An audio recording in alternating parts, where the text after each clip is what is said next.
கேட்டு என் உரையை முடிக்கின்றேன். धन्यवाद. बैठिए. श्री राघव चड्ढा जी. सर आमतौर पे देखा जाता है 20 मिनट्स.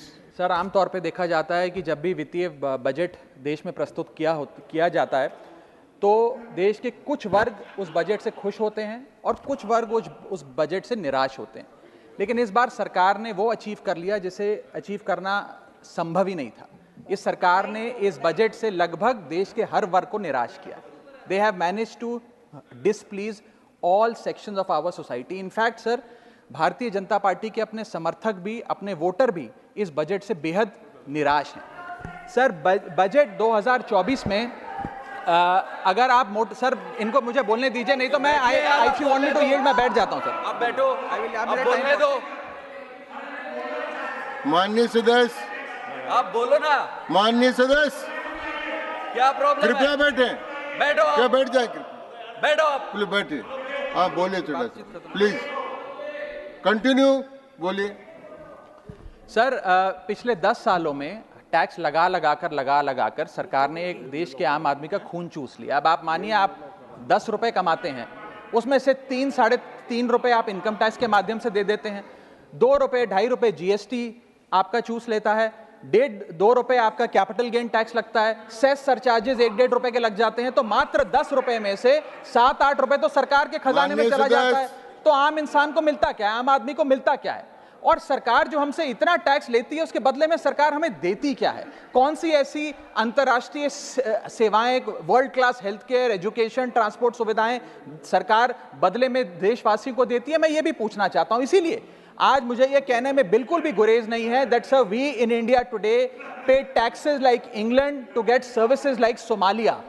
सर आज सर मैं अपने इस भाषण को सर 2 भाग में बांटूंगा। पहले भाग में मैं सर सरकार की इतनी दुर्दशा 2024 के चुनावों में क्यों हुई और आज की आर्थिक स्थिति क्या है उस पर बात करूंगा, और दूसरे भाग में कुछ सुझाव भी सरकार को दूंगा। सर पहले 2019 में भारतीय जनता पार्टी की 303 सीटें थी।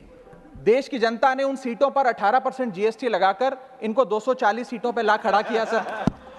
सर इसके कई कारण बताए जाते हैं। कोई कहता है कि धर्म का कार्ड नहीं चला, कोई कहता है जातीय कारण है, तो कोई कहने लगता है कि टिकट डिस्ट्रीब्यूशन में कमी रही। सर ये सब ऊपरी कारण है। मैं 3 कारण बताता हूं जिस वजह से भारतीय जनता पार्टी की ये दुर्दशा हुई। पहला कारण है इकोनॉमी, दूसरा कारण है इकोनॉमी, और तीसरा कारण भी है इकोनॉमी। सुनिए प्लीज, ये सर मैं बैठ जाता हूं। ये राष्ट्रपति के अभिभाषण पर चर्चा नहीं है, ये आम बजट पर चर्चा है। माननीय राघव चड्ढा जी आपस में बात नहीं करें। माननीय राघव चड्ढा जी, ये राष्ट्रपति के अभिभाषण पर चर्चा नहीं है, ये आम बजट पर चर्चा। बोलिए आप। सर बजट पे आप बोलो। आप बजट पर बोलिए, आम बजट। सर अगर आपने मेरी पूरी बात सुनी होती तो शायद इतनी आपत्ति इन लोगों को ना होती। सर मैं यही कहना चाह रहा हूं कि कई कारण बताए जाते हैं चुनावी हार के, लेकिन मेरे मुताबिक 3 महत्वपूर्ण कारण है। पहला कारण इकोनॉमी, दूसरा कारण इकोनॉमी, और तीसरा कारण भी इकोनॉमी। मैं इकोनॉमी की बात कर रहा हूं, चुनावों की बात नहीं कर रहा। सर पहला कारण, सर मैं बैठ जाता हूं सर, इनको चिल्लाने दीजिए, मैं बैठ जाता हूं सर। माननीय सदस्य बैठिए। जब आपका समय आए तो आप बता देना दिल्ली में कैसे आ रहे, अभी उनको बोलने दीजिए। बोलिए बंद। अभी उन्होंने बना दिया है। बोलिए। सर पहला कारण हार का है rural income and inflation. Sir Bharat की 60% से ज्यादा आबादी सर गांव में बसती है, लेकिन आज सर सर ये ठीक नहीं है सर। इनकी तबीयत खराब है, इनके पेट में क्यों दर्द हो रहा है? इनकी तबीयत खराब है, इनकी तबीयत खराब है। क्या दिक्कत है? इनके पेट में दर्द हो रहा है, इनकी तबीयत खराब है क्या सर? आज आप बैठिए, बैठ जाए। माननीय सदस्य कृपया बैठे, बैठ जाए। मन कृपया बैठे, बैठिए।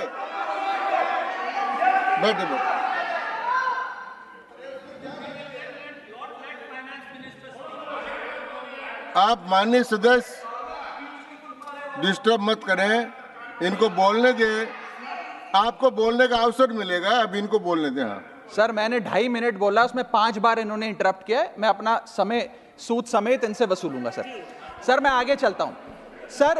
इस देश में सर पहला मेरा कारण था, ब्याज की आदत ठीक नहीं है sir, rural income and inflation.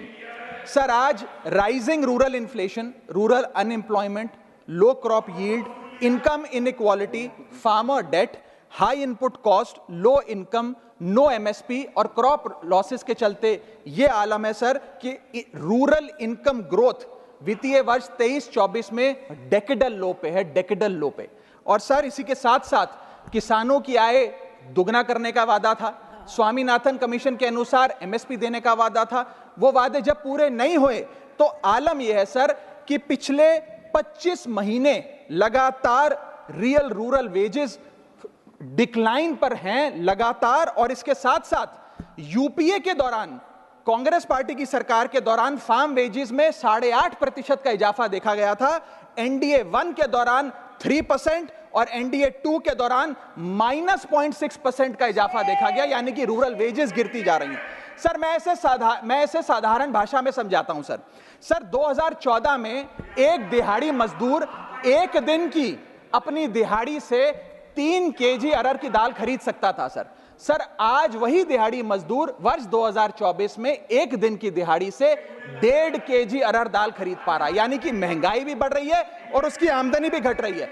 इसका नतीजा क्या हुआ सर? इसका नतीजा यह हुआ कि इनका वोट शेयर घटा, रूरल एरियाज में 5% भाजपा का वोट शेयर घटा, इनके खुद के यूनियन एग्रीकल्चरल मिनिस्टर चुनाव हार गए और 398 रूरल सीट्स में से 2019 में इनको 236 मिली थी, आज 398 सीट्स में से इस बार मात्र 165 सीटें मिली हैं, यानी कि रूरल इंडिया में इनको नकार दिया गया है सर। सर दूसरा मेरा जो आज देश में आर्थिक स्थिति है जिसके कारण इनकी भी ये चुनावों में दशा हुई, उसका है फूड इन्फ्लेशन। सर थाली का बजट बिगड़ गया सर, आटा हो, दूध हो, चावल हो, दही हो, हर वस्तु पे महंगाई का आलम है, जीएसटी का आलम है और लगातार इस देश में फूड इन्फ्लेशन बढ़ता जा रहा है। 9 से 9.5% के लगभग आसपास फूड इन्फ्लेशन मंडरा रही है सर इस देश में। और मैं पूछना चाहता हूं सरकार से कि वो कमोडिटीज जिसमें हम सेल्फ सफिशिएंट थे, वो कमोडिटीज जिसमें हम एक्सपोर्ट किया करते थे, उसमें कैसे महंगाई घुस गई? और अगर वो कमोडिटीज भी महंगी हो गई हैं तो उसका फायदा किसान को क्यों नहीं मिलता? वो सारा पैसा जा कहां रहा है? ये एक बड़ा महत्वपूर्ण सवाल है सर। आटा 2014 में 21 रुपए प्रति केजी बिका करता था, आज 42 रुपए प्रति केजी हो गया है। दूध 30 रुपए प्रति लीटर के आसपास बिका करता था वर्ष 2014 में, आज 2024 में 70 रुपए प्रति लीटर बिकता है सर। देसी घी 2014 में 300 रुपए प्रति केजी पे बिका करता था, आज 2024 में 675 रुपए प्रति केजी बिकता है। अरहर की दाल 80 रुपए प्रति केजी बिका करती थी 2014 में, आज 230 रुपए प्रति केजी बिक रही है और न जाने कितनी वस्तुओं के दाम आसमान छू रहे हैं सर। और अगर यही रफ्तार रही महंगाई की तो जितनी रफ्तार से 303 से 240 पर आए हैं उससे तेज रफ्तार से 240 से 120 पर आएंगे सर ये लोग। Sir third reason is unemployment, यानी कि बेरोजगारी। सर इनफॉर्मल सेक्टर हो या फॉर्मल सेक्टर हो, अनऑर्गेनाइज सेक्टर हो या ऑर्गेनाइज सेक्टर हो, हर जगह अनएम्प्लॉयमेंट है। और सीएमआई की रिपोर्ट यह बताती है कि अनएम्प्लॉयमेंट दर ऑर्गेनाइज सेक्टर की इस देश में 9.2% है। अनऑर्गेनाइज सेक्टर की तो बात ही भूल जाइए, ऑर्गेनाइज सेक्टर की अनएम्प्लॉयमेंट दर 9.2% है। और हम लोग अपने देश के ह्यूमन रिसोर्सेस को किस कागार पे लाकर खड़ा कर दिया है उसका आलम देखिए सर। उत्तर प्रदेश सरकार के सचिवालय में पीएन की पोस्ट के लिए 368 नौकरियां निकली, 23 लाख लोगों ने उसके लिए आवेदन पत्र दिए। इंडियन रेलवेज के ग्रुप डी एम्प्लॉइज में 63,000 पोस्ट निकली, उसके लिए 2.5 करोड़ लोगों ने आवेदन पत्र दिए। 2.5 करोड़ ऑस्ट्रेलिया की आबादी से भी ज्यादा है sir. Sir 9,900 constable post Bihar police निकालती है, उसके लिए 11 लाख आवेदन पत्र आते हैं। और सर सारी चीजें छोड़िए, महाराष्ट्र सचिवालय के कैंटीन में 12 वेटरों को भर्ती करने के लिए जब आवेदन पत्र मांगे गए तो 7,000 लोगों ने आवेदन पत्र दिए, जिसमें कई पोस्ट ग्रेजुएट्स और ग्रेजुएट्स भी शामिल थे। सर यह बेरोजगारी का आलम है। चौथा, की सेक्टर स्टैग्नेशन। जितने की सेक्टर्स हैं इस देश में, कंस्ट्रक्शन हो, ट्रेड हो, जो इंप्लॉयमेंट क्रिएट करते उसमें एक स्टैग्नेशन आता जा रहा है। और इंडस्ट्री का इन्वेस्टमेंट जिसे कहते हैं ग्रॉस फिक्स्ड कैपिटल फॉर्मेशन, वो लगातार घटती जा रही है। और मुझे बताते हुए दुख है कि न्यू प्राइवेट इन्वेस्टमेंट वित्तीय वर्ष 24-25 के पहले क्वार्टर में 25 ईयर लो पर आ खड़ी है, यानी कि निवेश नहीं कर रही है इंडस्ट्री आज भारत देश की। सर, पांचवा कारण है गिरती हुई पर कैपिटा इनकम, यानी कि प्रति व्यक्ति आय। देश के 12 राज्यों में लगातार पर कैपिटा इनकम घटी, उन 12 में से 9 राज्यों में भारतीय जनता पार्टी का वोट शेयर भी घटा। छठा कारण, decline in financial savings and rising debt burden on the Indian household, यानी कि एक औसतन भारतीय परिवार का कर्ज बढ़ता जा रहा है और उसकी सेविंग्स घटती जा रही हैं।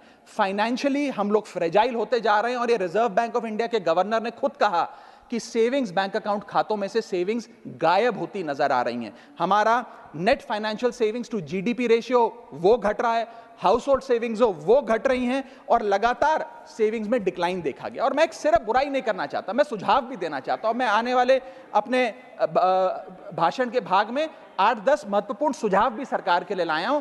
देश हित में, देश की अर्थव्यवस्था के हित में सुझाव देना चाहता हूं। पहला सुझाव, index minimum wages with inflation, यानी कि न्यूनतम मजदूरी आय को बढ़ती महंगाई के साथ जोड़िए।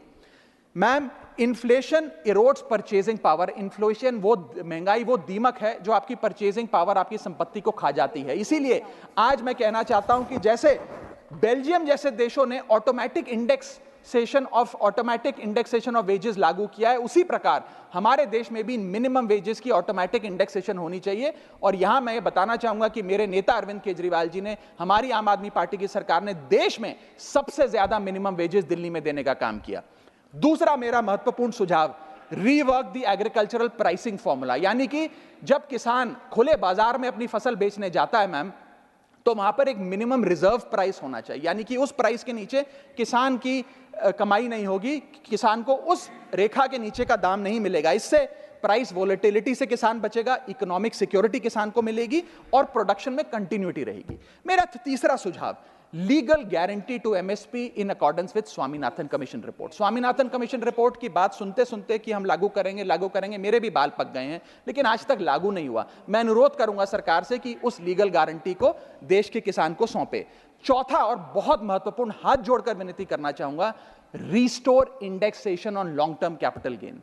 मैम, पूरे दुनिया में इन्वेस्टर्स को इन्वेस्टमेंट्स करने के लिए प्रमोट करने के लिए इंसेंटिवाइज किया जाता है। इस देश में इंडेक्सेशन हटाकर हम इन्वेस्टर क्लास को डिसइंसेंटिवाइज कर रहे हैं इन्वेस्ट करने के लिए। इंडेक्सेशन हटाना टैक्स लगाना नहीं है, इन्वेस्टर्स को पीनलाइज करने जैसा है। मैडम, मैं बताना चाहता हूं, inflation ravages the value of money.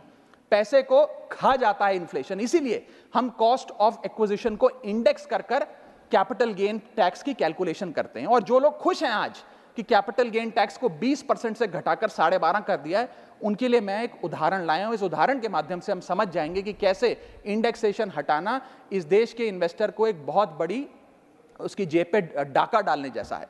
Madam, फर्ज करिए कि 2001 में आपने 1 करोड़ रुपए का एक मकान खरीदा। वो मकान की दर 6% के हिसाब से बढ़ती गई उसकी वैल्यू, और आज वो मकान जो 1 करोड़ का आपने 2001 में खरीदा था, वो आज 4 करोड़ 17 लाख रुपए का हो गया। अब 2 सिनेरियो हैं, एक इंडेक्सेशन का सिनेरियो जिसमें आप बेचें उस पर टैक्स लगे, और एक नया सिनेरियो जिसमें आप उसे बेचेंगे तो नई रेट के अकॉर्डिंग उस पर टैक्स लगेगा। मैं पहले पुराने सिस्टम के हिसाब से, इंडेक्सेशन वाले सिस्टम के हिसाब से उस पर कितना टैक्स लगेगा वो आपको बताना चाहता हूं। आज वो मकान जो आपने वर्ष 2001 में 1 करोड़ का खरीदा था, वो आप 4 करोड़ 17 लाख रुपए का बेचती हैं, तो आपकी सेल प्राइस 4 करोड़ 17 लाख, लेकिन आपकी purchase price, inflation adjusted indexed purchase price 1 crore नहीं, लगभग 3 करोड़ 60 लाख के आसपास आती है। यानी कि आपका sale price minus purchase price, जो प्रॉफिट ऑन सेल है, वो 54 लाख रुपए होता है। उस 54 लाख रुपए पर 20% के अकॉर्डिंग आप पे टैक्स लगता है। यानी कि इंडेक्सेशन वाले फॉर्मूले से आपको कुल टैक्स 10,80,000 रुपए देना पड़ता है। मैं राउंड ऑफ करके 11 लाख रुपए कहता हूं। लेकिन जो नई व्यवस्था है जिसमें इंडेक्सेशन आपसे छीन लिया गया है, उसमें sale price 4 crore 17 lakh, cost price 1 crore, मुनाफा 3 करोड़ 17 लाख, उस पर 12.5% टैक्स, यानी कि टैक्स कुल मिलाकर आपका बनता है 39 लाख 62,000। यानी कि नई व्यवस्था में वही 1 करोड़ का मकान अगर आप बेचेंगे आज 4 करोड़ 17 लाख का, तो आपको लगभग 40 लाख रुपए टैक्स देना पड़ेगा, और पुरानी व्यवस्था में आपको मात्र 11 लाख रुपए टैक्स देना पड़ेगा। यानी कि 40 माइनस 11 लगभग 29 लाख रुपए का एडिशनल टैक्स आपको देना पड़ेगा मात्र 1 करोड़ रुपए के प्लॉट की सेल पर। यह है इंडेक्सेशन का खेल। इसीलिए indexation long term capital investments के लिए अति आवश्यक है। मैं सरकार से अनुरोध करूंगा कि उसे ना हटाएं, और आज मैं इस सदन में भविष्यवाणी करता हूं, अगर आपने इंडेक्सेशन वापस लागू नहीं किया तो 3 चीजें होने जा रही हैं इस देश में। पहला, रियल एस्टेट में इन्वेस्टमेंट गिरने वाली है और लोग अपना ड्रीम होम कभी नहीं खरीद पाएंगे। दूसरा, अंडर वैल्यूएशन होगी प्रॉपर्टी डील्स की, सब लोग सर्कल रेट पे प्रॉपर्टी खरीदेंगे बेचेंगे, कोई असल कीमत नहीं बताएगा। और थर्ड थिंग जो इस देश में होने जा रही है, रियल एस्टेट सेक्टर में भारी तादाद में ब्लैक मनी आने जा रहा है अगर आपने ये इंडेक्सेशन का फैसला वापस नहीं लिया। मेरा 5वां सुझाव सरकार को, फाइनेंशियल सेविंग्स को इंसेंटिवाइज करिए। डेट में, इक्विटी में, म्यूचुअल फंड्स में, बैंक डिपॉजिट्स में फाइनेंशियल इन्वेस्टमेंट्स, और खास करके जो 24 से 36 महीने से अधिक लोग अपनी इन्वेस्टमेंट रखते हैं उन्हें इंसेंटिवाइज करिए, टैक्स मत करिए, पेनलाइज मत करिए। और मैं कहूंगा आने वाले समय में आपको लॉन्ग टर्म कैपिटल गेन पे टैक्स अबॉलिश करने के लिए भी सोचना चाहिए, ना कि उसे सिर्फ कम करना चाहिए। छठा मेरा सुझाव, review, revise and simplify GST. GST जिसे गहरा संकट टैक्स या गब्बर सिंह टैक्स के नाम से आज देशवासी जानते हैं, रोटी हो, कपड़ा हो, मकान हो, हर चीज पे जीएसटी लगा लगा कर हमने इस देश के इन्फ्लेशन पर भी जीएसटी लगा दिया, सारी चीजें महंगी हो गई। मेरा सुझाव है सरकार से कि इस जीएसटी के पूरे फ्रेमवर्क को कॉम्प्रिहेंसिवली स्टडी कर रिवाइज करिए। एक्सपोर्ट ओरिएंटेड सेक्टर्स में जीएसटी कम करिए ताकि हम ग्लोबली कंपेटिटिव बन सकें। एसएमई सेक्टर जो नौकरियां देता है, छोटे उद्योग हैं, उसमें जीएसटी कम करिए। और एसेंशियल कमोडिटीज, दूध, दही, चावल, रोटी, चावल, आटा, उस पर कम से कम जीएसटी विड्रॉ करिए। मेरा 7वां मेरा सुझाव, give more to states. India is a union of states. States की जेब में थोड़ा पैसा डालिए। कोलिशन पॉलिटिक्स के कंपल्शन हम समझते हैं कि आपको बिहार को, आंध्र प्रदेश को ज्यादा पैसा देना था, लेकिन उन राज्यों ने जिन्होंने आपको भरपूर वोट दिया, गुजरात ने, दिल्ली ने, मध्य प्रदेश ने, उड़ीसा ने, झारखंड ने, छत्तीसगढ़ ने, जिन लोगों ने अपने राज्यों की लगभग सारी सीटें आपकी झोली में डाल दी, उनसे क्या गलती हुई? उन राज्यों को आपने दिया एक एक झुंझुना और बाकी 2 राज्यों को पे सब कुछ लौटा दिया। तो ये डिस्क्रिमिनेटरी फेडरलिज्म नहीं होना चाहिए, कोऑपरेटिव फेडरलिज्म होना चाहिए। ये गुहार में लगाना चाहूंगा। और इस सरकार को एक बुरी आदत है सेस और सरचार्ज लगाकर पैसा वसूलने की। सेस और सरचार्ज वो टैक्स है सरकार का जिसे उन्हें राज्यों के साथ बांटना नहीं पड़ता, वो डिविजिबल पूल में नहीं जाता।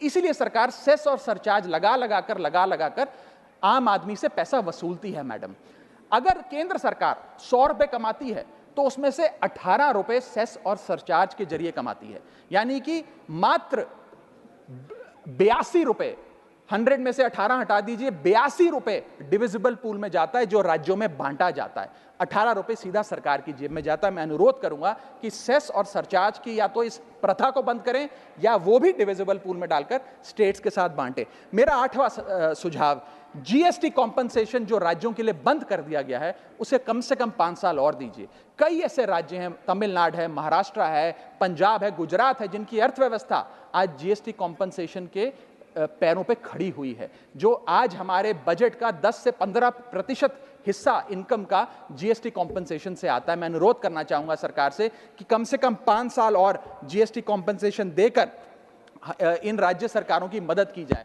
और अंत में बस मैं यही अपनी बात बोलकर खत्म करूंगा मैडम, कि इस बजट ने टैक्स बढ़ा बढ़ाकर इस देश के आम आदमी के खून चूसने का काम किया। मैं अनुरोध करूंगा कि डायरेक्ट टैक्स हो या इनडायरेक्ट टैक्स हो, इस पूरी व्यवस्था पे एक बार फिर से गौर फरमाया जाए। जो मैंने शुरुआत में कहा था उसे दोहराऊंगा, हम 10 रुपए अगर कमाते हैं तो उस पे 3-3.5 रुपए इनकम टैक्स लगता है, उस पे 2 से 2.5 रुपए जीएसटी खा जाता है, 1.5 रुपए का कैपिटल गेन टैक्स लगता है, आधे पैसे का सरचार्ज और सेस लगता है, यानी कि 10 रुपए में से 6 से 7 रुपए सरकार की जेब में चले जाते हैं। यानी कि अगर आप साल में 10 रुपए कमा रहे हैं तो 7 से 8 महीने की जो आपकी कमाई है वो सरकार ले जाती है, मात्र 3-4 महीने की कमाई आपकी जेब में आती है, और उस पर भी अन्य प्रकार के टैक्स लगते हैं।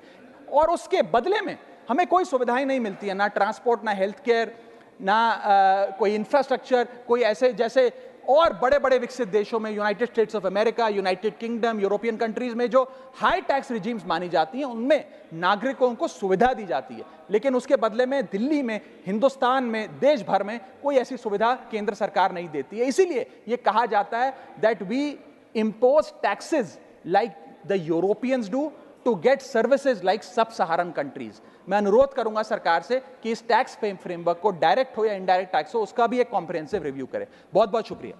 धन्यवाद। माननीय